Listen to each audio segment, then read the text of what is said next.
그 정진석 국민의힘 의원에게 징역 6개월의 판결을 한 판사 박병곤 판사 논란이 끊이질 않고 있습니다.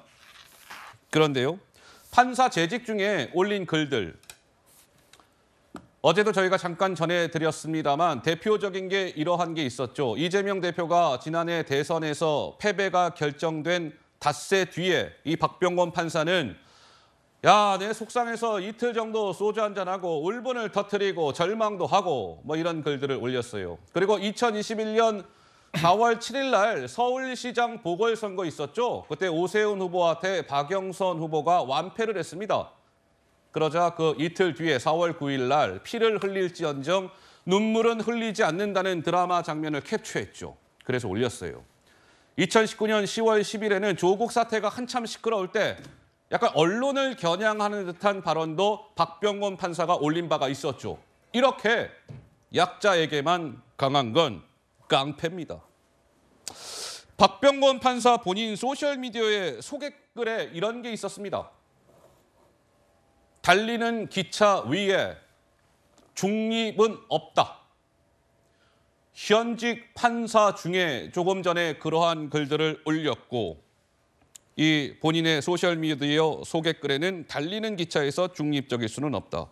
우리 장현주 변호사께서는 박병곤 판사의 정치 중립 의무라든지 이런 것들 좀 논란이 이어지고 있는데 좀 어떻게 보고 계시는지요? 사실 박 판사가 이제 판사로서 정치적인 중립 의무를 위반했는지 여부는 아마 법원 차원에서도 조사라든지 여러 가지 감사를 진행할 것으로 그렇게 생각이 듭니다. 예. 그럼 그것은 별도로 보면 될 것 같고요. 저는 법조계 일원으로서 사실 지금의 현상이 좀 우려스럽긴 합니다. 여야 정치 진영을 떠나서요. 어떤 판결이 나왔을 때 그 판결에 대해서 불만이 있을 수는 있습니다. 그러나 그 판결을 인정하고 존중하는 것, 그것이 바로 법치주의의 기본일 텐데요. 일단 이 판사, 그러니까 이 판결을 선고한 판사의 예전 글들이라든지 특히 고등학교 때 게시한 글까지 지금 파헤치면서 정치적인 성향을 문제 삼고 이 판결을 뭔가 불복하는 듯한 스탠스를 취하는 것 자체는 사실 저는 법조계 일원으로서 앞으로도 이런 일들이 반복되면 어떡할까라는 좀 고민이 솔직히 듭니다. 그렇기 때문에 물론 이 판사가 정치적인 중립성이 있는지에 대해서는 별도로 법원에서 감찰을 해보겠지만 그것과 별도로 우리가 판결이 났을 때는 일단 존중하고 수긍하는 것, 그런 문화가 좀 다시 자리 잡았으면 하는 바람이 있습니다. 자, 사실은 이제 박병곤 판사에 대한 정치 성향에 대한 논란은 뭐 고등학교, 대학교 때 이 박 판사가 올린 글. 근데 지금은 조금 양상이 달라졌죠. 이 박병곤이라는 판사가 판사로 재직하고 있는 와중에도 저러한 글들을 올렸기 때문에 이거 뭐지? 이제 이런 논란입니다. 그런데 판사 임용 후에 뭔가 글을 또 삭제했다. 뭐 이런 얘기가 나왔습니다. 지난 2월에 이 박병곤 판사가 수원지법에 있다가 서울중앙지법 형사 5단독으로 이동을 했습니다. 그리고 나서 올해 원래 3월 2일 날 이 정진석 국민의힘 의원이 고 노무현 전 대통령의 명예를 훼손했다. 이것이 원래 3월 2일 날 첫 재판이 열리려고 하다가 연기가 된 거예요. 그래서 첫 재판은 5월 30일에 있었습니다. 그런데 저 3월 2일과 5월 30일 사이에 이 박병곤 판사의 소셜미디어 글이 어찌된 일인지 사라졌다. 삭제가 됐다. 이겁니다.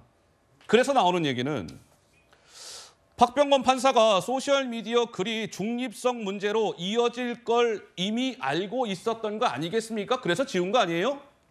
자신의 정치 성향을 보여주는 흔적을 없앤 뒤에 정진석 의원에게 의원직을 상실하게끔 하는 그러한 중형을 선고한 셈이다. 구자령 변호사 한 말씀 하실까요? 그래서 이것을 사법부에 대한 존중의 문제로 하는 거는 사실상 입을 틀어막기 위한 얘기에 불과하고 오히려 사법부를 존중하기 때문에 저런 튀는 판결에 대해서 언급을 할 수밖에 없는 것입니다. 헌법에서 법관의 독립에 대해서 얘기할 때 법관의 개인적인 양심을 얘기하는 게 아니라 법관의 직업적인 양심을 얘기해요. 그래서 법관은 내 사적인 감정이나 내 양심이나 정치 성향에 따라 판결하는 게 아니라 법관이라는 직업이 가져야만 하는 그 스탠다드에 맞아가지고 판결을 하게끔 돼 있거든요. 박병곤 판사는 굉장히 의심스러워요. 왜냐하면은 다른 사건들이랑 굉장히 달라요. 네. 유시민 씨가 500만 원 나왔죠. 벌금 500. 그렇죠. 그때 구속되어야 한다라는 동일한 판결이 나오면 저도 수긍해요. 저는 오히려 그때 판결에 대해서 판사에 대해서 아무 얘기한 적이 없거든요. 굉장한 선처를 받았으니 유시민 씨 앞으로 좀 자숙하면서 살았으면 좋겠습니다. 이렇게만 했지 판결이 잘못됐다는 얘기 한 번도 해본 적이 없어요. 왜냐하면은 통상적인 양형 기준에 부합하는 것이었거든요. 예? 여태까지 다른 사건들 다 그랬어요. 그리고 이것도 지금 정보통신망법에 의한 명예훼손죄가 같이 지금 기소가 돼 있는데 최강욱 의원도 같은 죄로 기소가 됐을 때 신라젠 의혹 사건에 기자를 명예훼손한 혐의에 대해서 허위 사실인 건 맞지만 비방의 목적이 없다 그래가지고 그걸 무죄를 줬어요. 근데 이것도 지금 허위 사실에 대해서 비방의 목적까지 연결할 내용이 없거든요. 예. 근데 여기에 징검다리로 가기 위해서 전직 대통령이 공인이 아니래요. 법리적으로 상당히 납득하기 어려운데 이승만 대통령에 대해서 문제됐던 표현물에 대해서는 공인이라는 거에 대해서 이론이 없었거든요. 그러니까 예. 너무 튀는 거예요. 법리적으로도 너무 튀고 아. 그리고 양형에 있어서도 실형을 바로 주는 경우가 없어요. 보통 벌금형이 나와요. 검찰도 그래서 벌금형 구형을 네. 했고 그런데 여기서 지금 글을 삭제했다는 게 그런 거에 대해서 개인적 성향을 투영한 정말 꼰대 보여주기식 판결을 한 게 아니냐라는 게 의심되는 게 예. 제가 이제 사법연수원 40기거든요. 40기. 저분이 41기예요. 네? 저희 때는 그 신상 정보를 다 일괄로 동의를 해가지고 제출하면은 법조인 대관에 등록이 일괄로 됐었어요. 지금은 로스쿨로 전국에 뿌려져 있기 때문에 좀 누락되는 경우가 있는데 네. 저희 때는 누락되는 경우가 없었거든요. 네. 근데 이분이 지금 4월 달에 자기 개인정보를 삭제했대요. 근데 그러면 한 12년 이상을 개인정보를 쭉 이렇게 법조인 대관에 등록했다가 4월에 네. 10년 이상 등재됐던 정보를 갑자기 삭제했어요. 그게 너무 이상한 거고 그리고 저 보도가 나온 건 굉장히 신빙성이 높아요. 왜냐하면 제가 저 정보를 제가 직접 수정을 해봤기 때문에 절차를 잘 알아요. 네. 본인 확인이 돼야만 수정도 하고 삭제도 할 수 있는데 보통 본인 확인을 거치고서 그거에 대한 근거를 남기고 수정 또는 삭제를 하기 때문에 네. 언제 본인에 의한 요청이 와서 삭제 또는 수정을 했습니다가 기록에 남아요. 네. 그러니까 기자가 취재해가지고 4월 달에 삭제했다라는 거는 거의 팩트인 걸로 보이고 네. 그럼 더 문제가 있어요. 뭐가요? 10여 년간 문제가 됐던 거를 4월 달에 삭제했다는 건 이미 심리를 충분히 진행하기도 전에 나는 이거 튀는 판결을 하겠다는 예단이 있었다는 걸 굉장히 의심할 법하죠. 허허.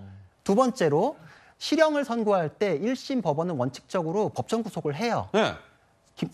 그래서 정치적으로 논란이 되는 정치인에 대해서는 법정 구속 안 하는 예외적인 경우도 있는데 정말 자신 있는 판사는 그럼에도 불구하고 법정 구속을 해요. 네. 김경수 지사를 떠올려 보세요. 1심 판사가 현직 지사임에도 불구하고 실형을 선고하면서 법정 구속을 해버렸어요. 네. 그 판결 맞았잖아요. 네. 정말 자신 있는 판사는 그렇게 해요. 근데 이 판사는 실형을 선고하면서도 법정 구속을 안 했어요. 법정 구속 안 했죠. 자신이 없는 거예요. 그러니까 어허. 항소심 가면은 파기될 거라는 거 본인이 먼저 알았던 거예요. 왜냐하면 여태까지 판례 기준에 의해 가지고 봤을 때 유죄를 인정하더라도 벌금형이 나와야 될 텐데 실형까지 가는 건 본인도 이건 무리하니까 튀는 판결이니까 깨지겠구나라는 거를 알기 때문에 저렇게 한 거예요. 왜냐하면 양형위원회가 있고 매년 업데이트된 양형 기준을 발표를 해요. 법관은 그걸 어허. 따르게 돼 있는데 네. 그걸 안 지킨 걸 본인도 제일 잘 알기 때문에 그런 거예요. 여러모로 지금 이건 문제가 있는 판결이기 때문에 오히려 사법부의 질서를 유지하기 위해서 더 언급될 필요가 있는 내용입니다. 알겠습니다. 자, 구자령 변호사가 이제 법조인으로서의 이런저런 해석의 의견들을 주셨습니다.